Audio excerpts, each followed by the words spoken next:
Hi friends, today I will be reviewing One Piece chapter 850. First of all, so many theories are coming true during this arc. Sanji is a prince. Pudding is the three-eyed girl. Pudding was lying to the Straw Hats. Even my theory about Sanji's mom ended up being true.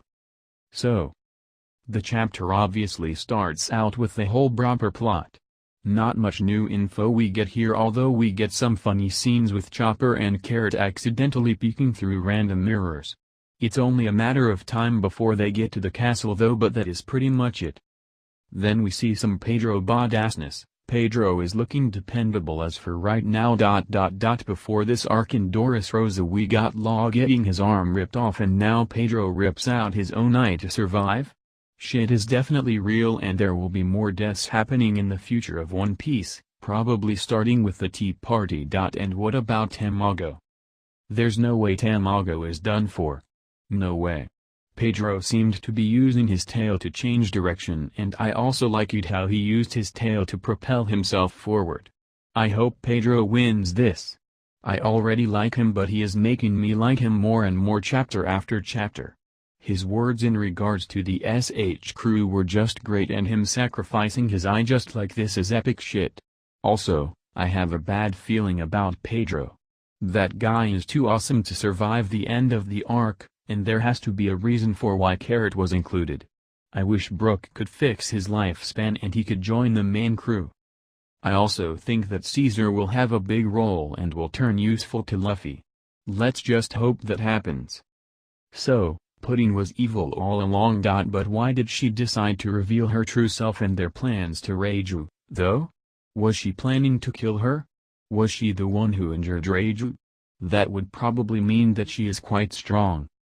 You ask why I am so shocked about Pudding's real self despite there already being some speculations that hinted in that way?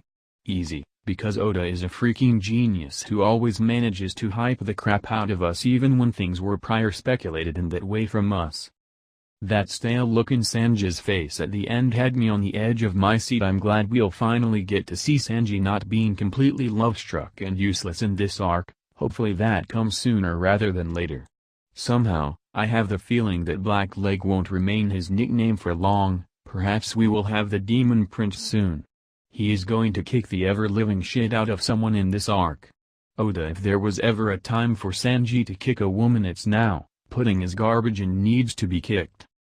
So Big Mom is planning to wipe out the Germa at the wedding day. That truly shows two things. One, that she is nowhere a nice person as many people speculated, and two, that she is worth being called a damn Yonko. Big Mom is more evil than the Vince Smokes. It doesn't look like Luffy needs to fight any of the two parties, they'll be fighting each other themselves. Who knows which side Capone is on. That reminds me, where are Capone and Jinbe? In the book Prison, Luffy is still trying to rip his arm off.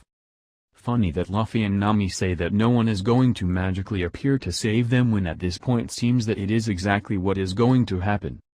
Though, I could see Nami or Luffy punching Pudding once they are free, just like a repeat of Luffy punching the Celestial Dragon at Sabaody, but this time Pudding as the victim. I am pretty sure that Luffy will unlock his awakening in this arc, because he is stretching his limits pretty far in this arc. It wouldn't be a surprise if we saw Luffy's awakening his devil fruit. I can't wait for the wedding day. In the end, we still haven't got answers for many questions. What will happen with the tomato box? When will Luffy get freed, and what will he exactly do? What will Sanji decide and do now? Did he already figure out how Pudding is? How will Judge react, and what will he do once he finds out about Reiju? Does the Germa have an emergency plan in case Big Mom would go out of control? So many questions, so many possibilities, so much unbelievable hype. That's Goda at usual greatness. I really liked everything about the chapter, the structure, the art, the mix of action and story progression. What a way to end the year.